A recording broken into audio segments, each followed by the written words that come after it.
Okay, I'm ready to talk to you about year 4 and 5 of the REIL grant. But of course, first, I need to make sure that I haven't totally confused many of the viewers.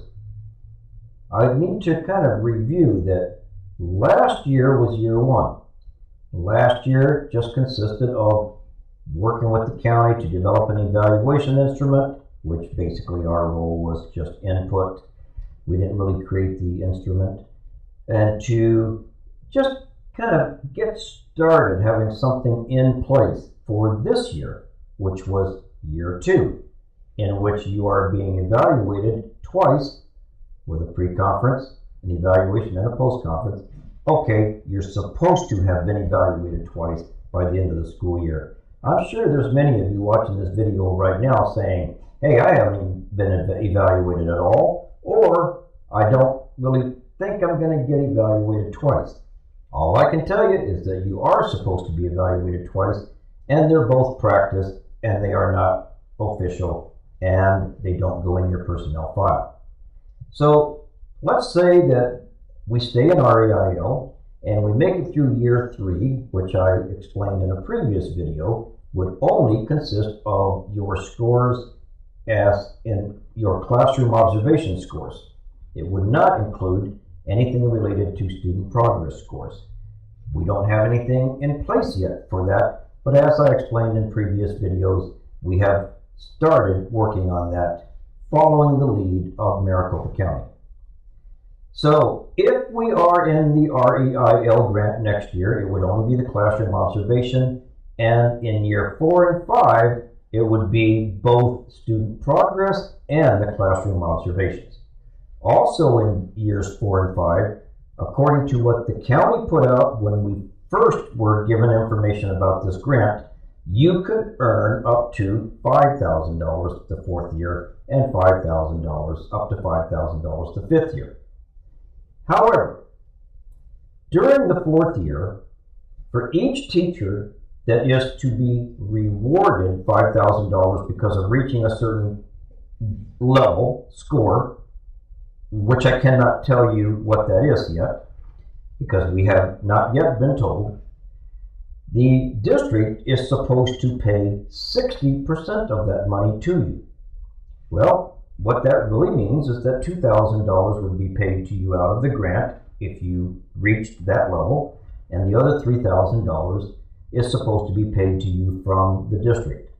So, again, just to review, we have taken a stand as the bargaining unit that represents all certified staff that we do not want your 301 money used to contribute toward that $5,000. We would like the 301 money, the performance-based pay plan, to remain the same. We would like it to be changed if the committee proposes changes and if the Council of Reps approves it, and if 70% of all of you, members or non-members, approve those changes. But right now it's 13% for each of the AIM scores, and your money is related to such things as your teacher attendance and the student surveys and the parent surveys and that sort of thing. We want that to remain the same, where every teacher at each site earns the same amount of money, with the variation being related to your teacher attendance. So where would that money come from? Well, as far as we're concerned, and as far as I'm concerned, as president of the bargaining unit and of the Classroom Teachers Association, who is representing all certified, we also do not want the district to use any M&O money. Why? Because your salaries have been frozen for 4 years. And because we're fighting desperately to get you repaid for all monies that you would have earned for steps that would have incurred during that time, and for any professional growth that you earned by taking classes at ASU or U of A or wherever you took your classes, and we've been making progress there.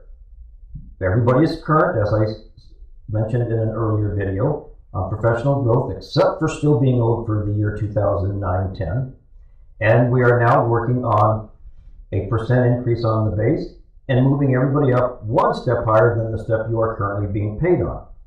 where would any money from M&O come from to pay the $3,000 towards that $5,000?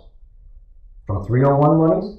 We say no. Please support us on this, school board.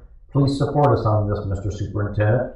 We don't want 301 monies used towards a grant. We did not know that 301 monies were expected to be used when we signed on, simply saying we would collaborate and use the best abilities that we have to work in good faith.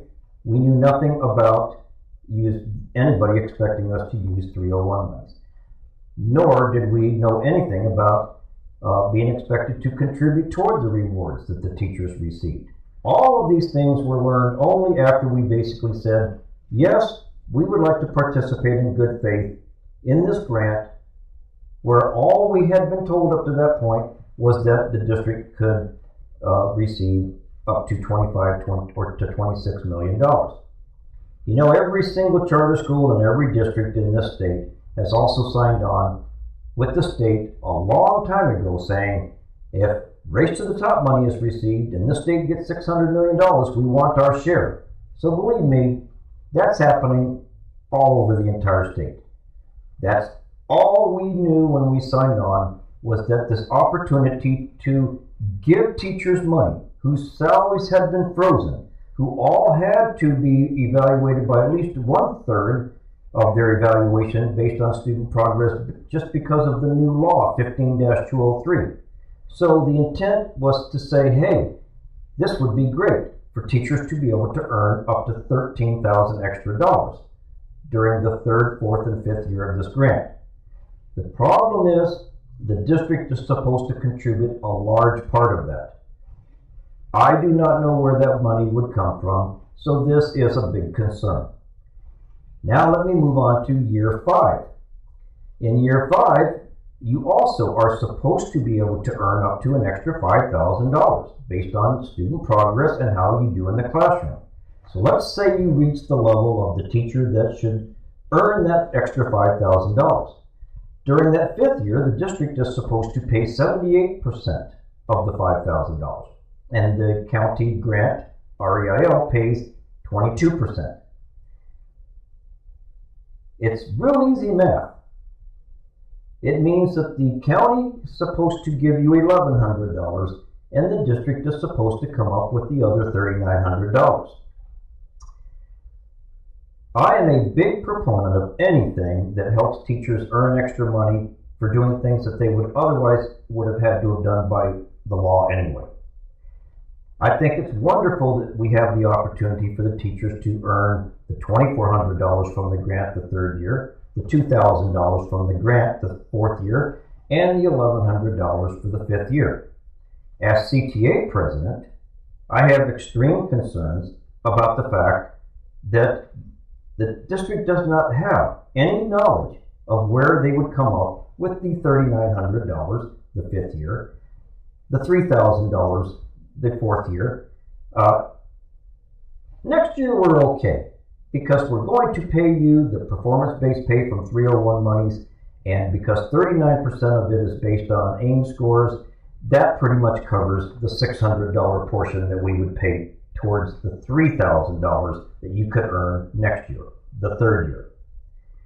You may have to watch this video 2 or 3 times to really be able to remember all these figures. So let me just summarize though. 3rd year, $3,000.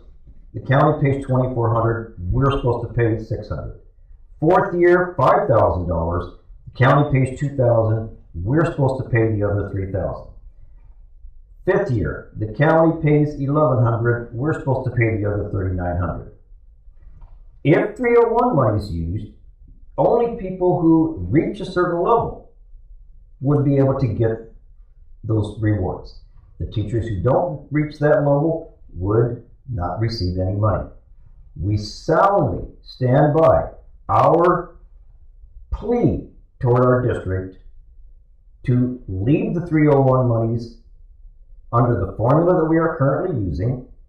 Don't use M&O money, and where the rest of that money would come from, I don't know, but you can see what our dilemma is. After that 5th year, we are supposed to be trying to sustain the same process and funding all of it. That's a decision for the district to make if we stay in the grant for 5 years as to their ability to sustain the process.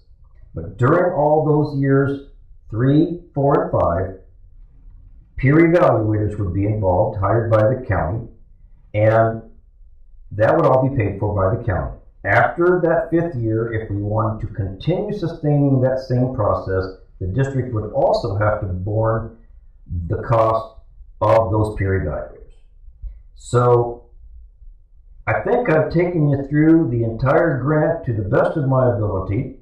I hope that it was easier just to listen to me explain it than to try to read a big long email. And our purpose is to hope that this makes it easier for you to understand. But again, if you have watched the video 2 or 3 times and still have questions, please feel free to write to me at edwardbufford@aol.com or on Outlook at Bufford, and we will try to do frequently asked questions and answers, and I will get back to every email that I receive. That's pretty much the end of my videos about REIL. Thanks for listening. Talk to you later.